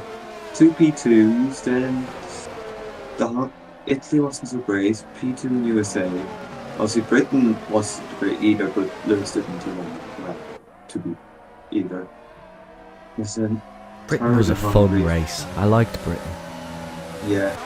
But it seems like the results just, he's not doing that bad. No, he's not doing that bad, but McWilliams he's against one of the best drivers in FVR history, who will be argued to be the best, potentially, in a couple of races' time, because he's got on his way to beat most of Legends' records. He's going to equal them in championships if he wins this one. Now, dare I say, he's arguably had it against an easier field, which is quite factual, unfortunately. But still, Luke is up against a ferocious challenge, and unfortunately, when you're fighting a man like Lewis McWilliam, you have to beat him on the track to beat him. You can't really go for consistency because he's so consistent himself. Legend actually saying he won't. I forgot you were watching Legend, to be honest. I'm saying he won't. Safety car is in this lap. We have lap 20, we have lap 21, 22, 23, 24 and 25. That's 5 laps if you can't count, ladies and gentlemen, to the finish here. And is it undecided? I'm not so sure, because Lewis has had ferocious pace. Jürgensmeyer is the cork in the bottle here between Luke and Lewis. Let's see then how this one ends out. This is the Saudi Arabian Grand Prix. Lewis has to do his third safety car restart of the race weekend, and we go racing once again here in Formula Virtual Racing. What I was going to say is it's his third in front of a Mercedes. What a launch Luke has got though on this safety car restart. This is the perfect launch for Luke Davies. He's up to second here in Saudi Arabia. Perfect stuff for Luke. Excellent restart. He's now on Lewis's tail and hungry maybe for a win here in Saudi Arabia. If something goes wrong for Lewis, this is straight into Luke's hands. Here comes Felix Schumacher looking for the move on Aaron McFall heading through turn number 4. Aaron saying he's no grip in these hards. It looks it. Felix on the much better tyre, of course. Lewis is pulling away ferociously quick from Luke Davies. Here comes Felix Schumacher then heading. Oh, I thought he was going to go past the Alpine there, but he just wasn't quite close enough. Is he going to have a dive in towards turn 13? It's probably the worst corner to go for a move around the outside, as Liam Houseman has had his race spin here in the back pack in 12th position. Schumacher just not able to get it done, and this, just like the sprint, the top 4 all don't have DRS. Yeah, obviously no DRS first to lap, but even then, obviously McFall, he's under pressure from Felix, and that's he's going to have a hard time here. Felix has got much better tyres. To just see you expect to breeze past here as well. Really, look at this. Look, it's easy to catch Aaron. It's very difficult to pass him at the best of times. Aaron is almost being bump drafted by Felix down the main straight. He's giving him a right old shove heading through turn 27, adding to the wall. Go to both of them. Aaron has nicked the wall harder than Felix has, and Felix has still got the run, but Aaron somehow still staying in front. Here comes Schumacher around the outside. Here comes Borbune to make it a three-way fight. Schumacher, last of the late breakers. He's going to be aggressive with Aaron, but Aaron, oh, there wasn't really a gap there for Felix. They've both come out the worst of it. Nils Hartl, unfortunately, is the man who comes out the worst of those shenanigans. Borbune now looking for the move on Schumacher. He just backs out. Borbune more sense potentially than Schumacher and McFall. Lewis with a 1.2 second lead at the front of this Saudi Arabian Grand Prix. Yeah, looks like Luke, he's once again, it just seems like it's not a good result, but McWilliams just got better. He needs Lewis to make a mistake. That's the only way he's going to win this one. And Lewis very rarely makes his mistakes. Houseman retires from the Grand Prix. So disappointing for Liam, but at least he's picked up more points. Hopefully F1 23 does treat the Dutchman a little bit better, because it's been a horrid season for him. Juan now attacking on these soft, as is Wong-Fei Anderson. Will be a little bit nasty feeling at the end of this race, but they'll be very good tyres now. Luke is very slowly catching Lewis McWilliam at the front of this Grand Prix, and maybe a little bit optimistic in terms of that, but he is catching slowly. If he could just catch maybe a tenth of a second, if Lewis just locked a brake or something, he'd be back within that DRS, which is what he needs to challenge for this Grand Prix. Saudi Arabia can sometimes come down to the last corner. Here comes Borbune then, attacking Felix Schumacher, entering in towards turn number 1. McLaren could well seal the Constructors' Championship today. We won't have official confirmation on that until after the race ends, because I imagine we will have a few stewards' reports after this one. Luke is keeping with Lewis in that first sector. Is Lewis's injury maybe giving him a bit of guff, or is Luke just finally realising, I have to go for this, I can't sit back anymore? As look at this, oh, Wong-Fei and Aaron getting all out of shape. It looked like Wong-Fei made a mistake, and Aaron almost nicked the AlphaTauri going past. Aaron up to 6, picks up a penalty, meaning Wong-Fei will get that spot after the race has ended. Yeah, so Wong-Fei just needs to sit there, but whether that's beneficial, he might not live up to the base. He does have 1.3 in hand over Charlie Doyle, who does also have a penalty. Luke is so close to Lewis. He's so close to getting within that DRS. They're both pushing. They both have little to none ERS left. These guys are both absolutely flat out here in the Jeddah Corniche circuit. And oh, I thought Luke was a goner through there. I really did think Luke was a goner, but Lewis trying his best to extend the gap. He's got a better run down the straight because of that. 1.3 now the gap. Here comes Felix Schumacher back onto the podium. He's got that penalty. Jurgensmajer's held strong here. He just needs to hold strong for another couple of laps and not lose the spot to Borbune, and he will get Felix on a penalty count. There's Wong-Fei Anderson up the inside of Aaron McFall. Just has much better grip on those softs.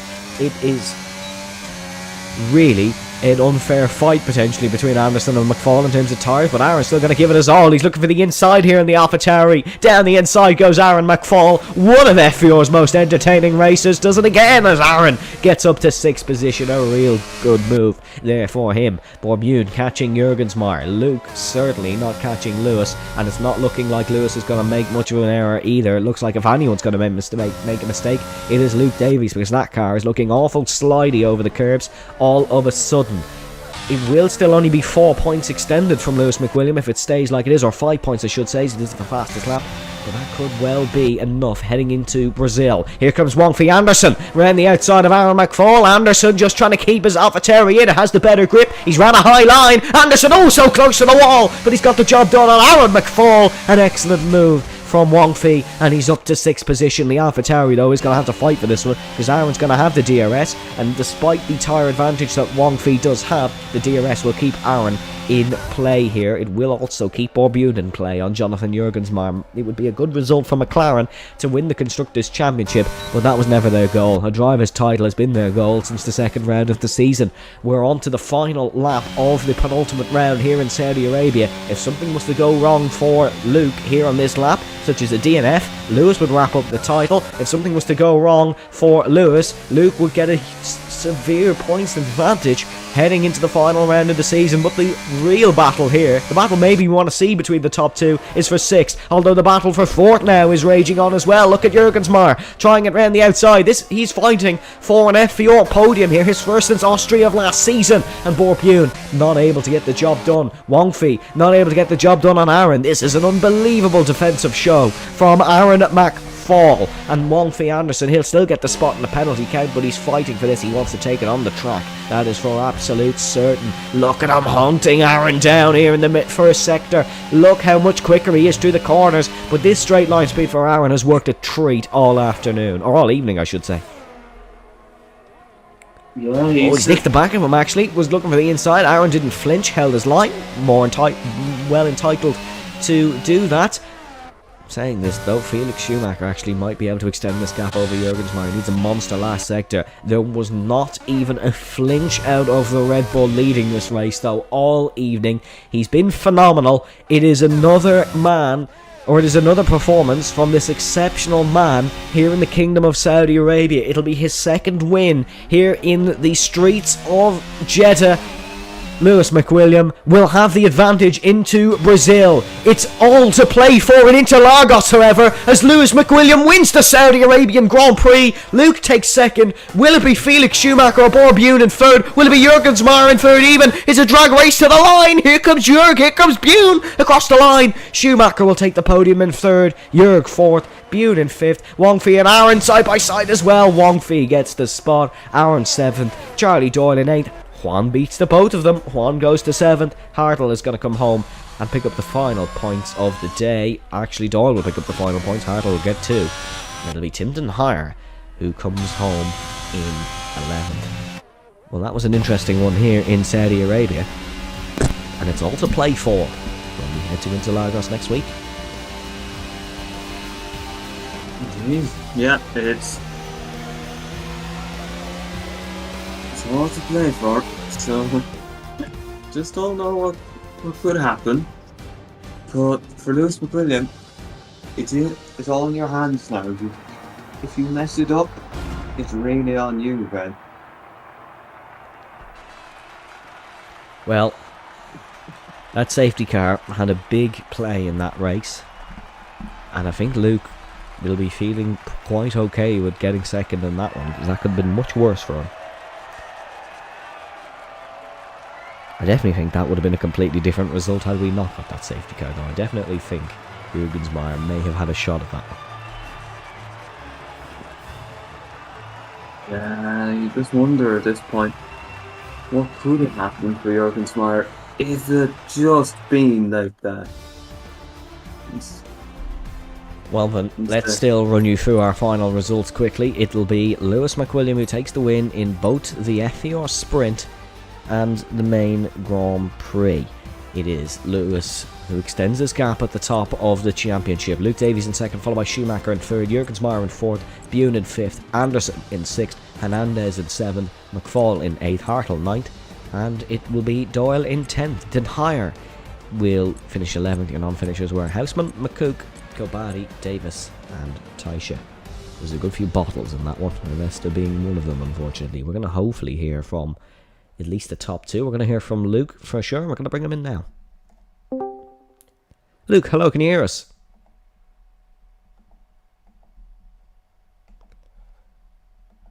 Hello, Luke, can you hear us? Hello, I can.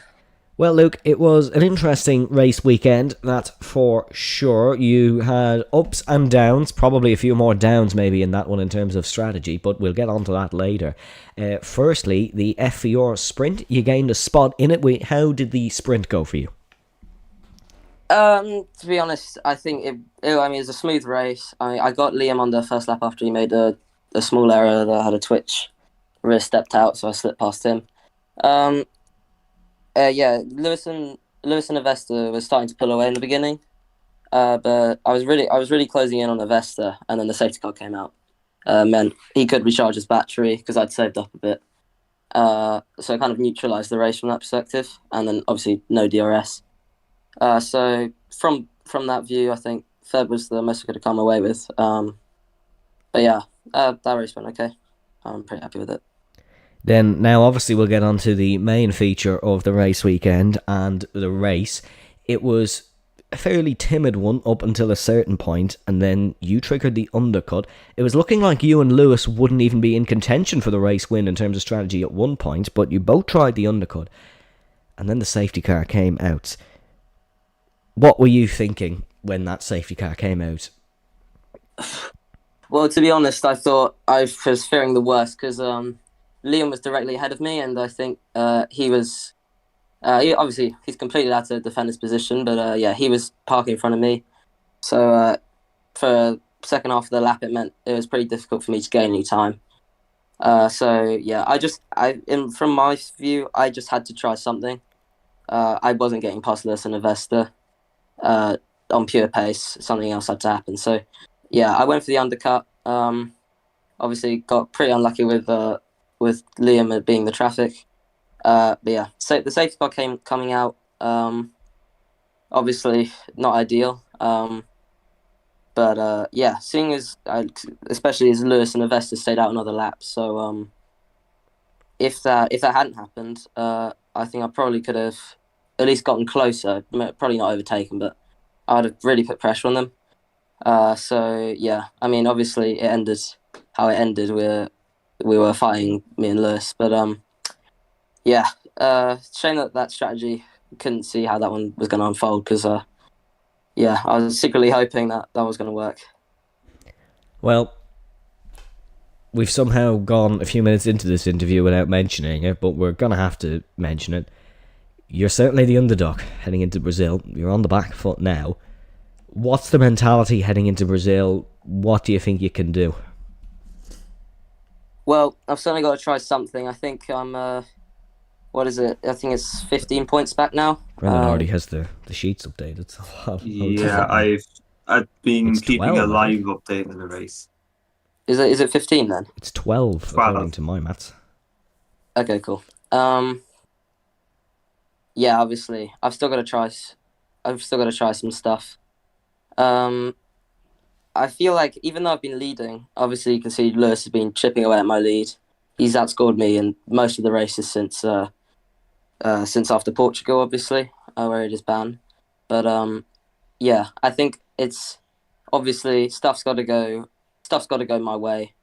Stuff's got to not go his way. Yeah, I think.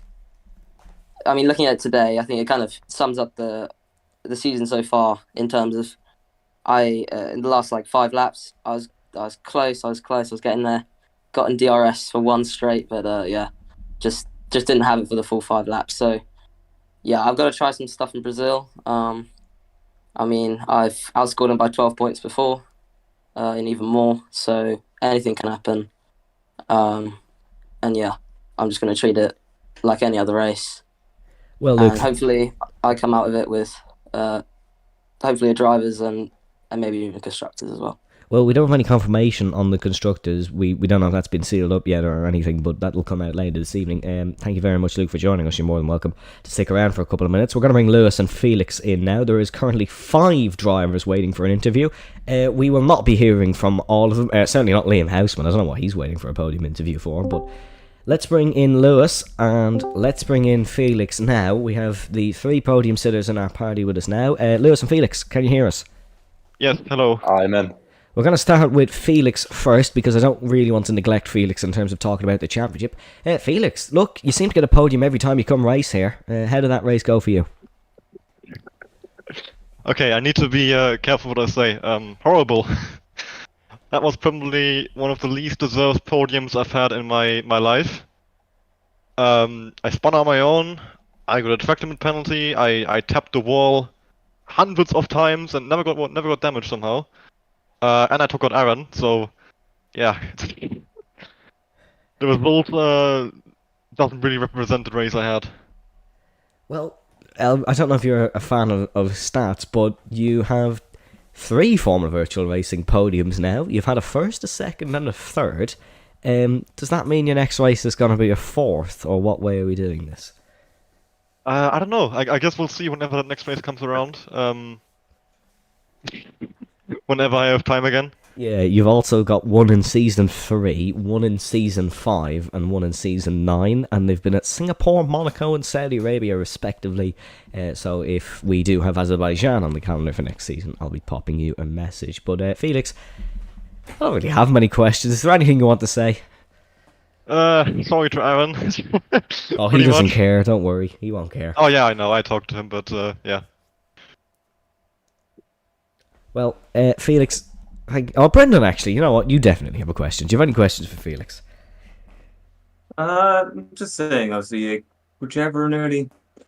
Actually, that's probably a dumb question. Would you ever consider trying to get your hand at FVR for a full season? See if you can maybe give it a go against one of your NLR teammates? I mean, as long as the reason I'm not doing FVR is still a thing, no. You can mention your league on here if you can I? Okay, yeah. Oh, I mean, yeah, don't worry. As long as I'm no still one's running going to go Total, check it out. You're absolutely fine to mention it. Fair enough, yeah. Yeah. No, yeah. As long as I'm still doing F1 Total, I obviously can't do FVR unless the times get moved around. I'll just keep doing one-off races whenever I have time and I want to. No, yeah, I was just wondering if you would ever be up for the challenge. We'd love to have you here, Felix. If you ever fancy it, we would love to have you here, by the way. But thank you very much for joining us for the interview, nevertheless, Felix. Do greatly appreciate it. Now we're going to go on to our F1 Sprint. F1 Sprint. That's 3 times this evening I've said that. FVR Sprint and F1 race winner Lewis. Lewis, can you hear us? Yeah. Lewis, it seems like every week you join in this interview, I say the same thing, so I'm going to say that again, absolutely. That couldn't have gone much better for you. Talk us through that one. Well, I mean, in this qualifying, there was no grip. It was interesting. I was like 6/10 off what I was practicing. I think that's just the thing with the sprint races, you get an awful qualifying.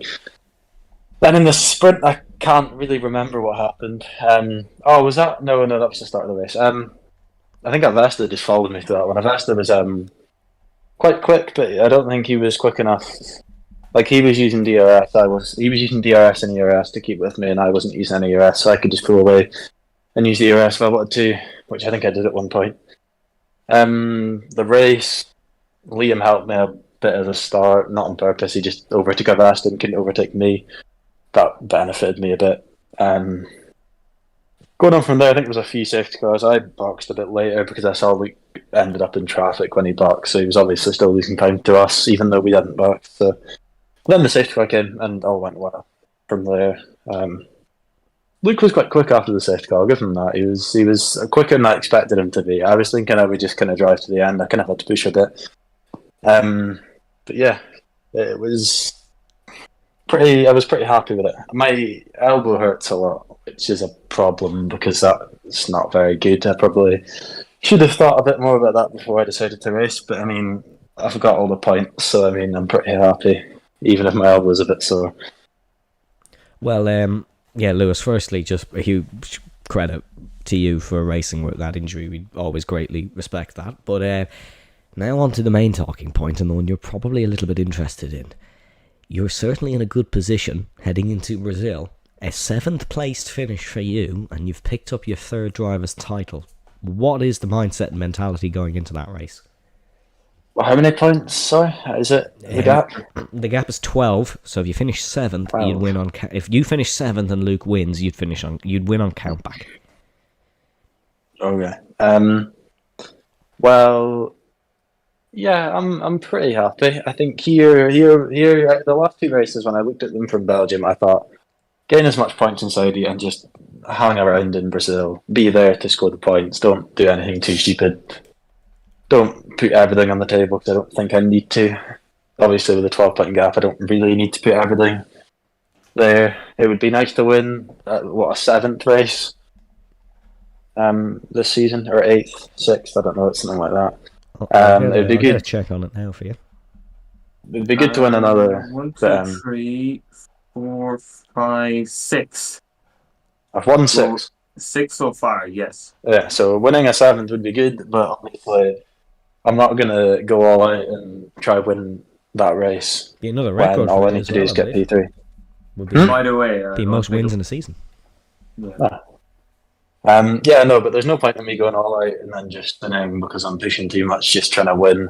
When I could just finish P3 or P4, even behind Luke, and just take it that way.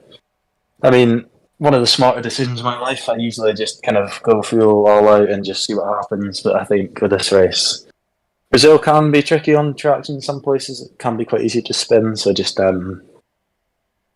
just keeping it consistent is more my goal. Well, Lewis, we're gonna let you all go now, lads, because it's been a long one, and we do greatly appreciate you joining us, ladies and gentlemen. The showdown is in Interlagos next week. It's a race you do not want to miss. We sign off now from Saudi Arabia, but the drama certainly doesn't finish. Make sure to keep up with all our social channels to find out everything about Saudi Arabia and the upcoming race in Brazil. A big congratulations to our podium once again. But from us here, we will say goodbye, stay safe, stay well, and we shall see you next time.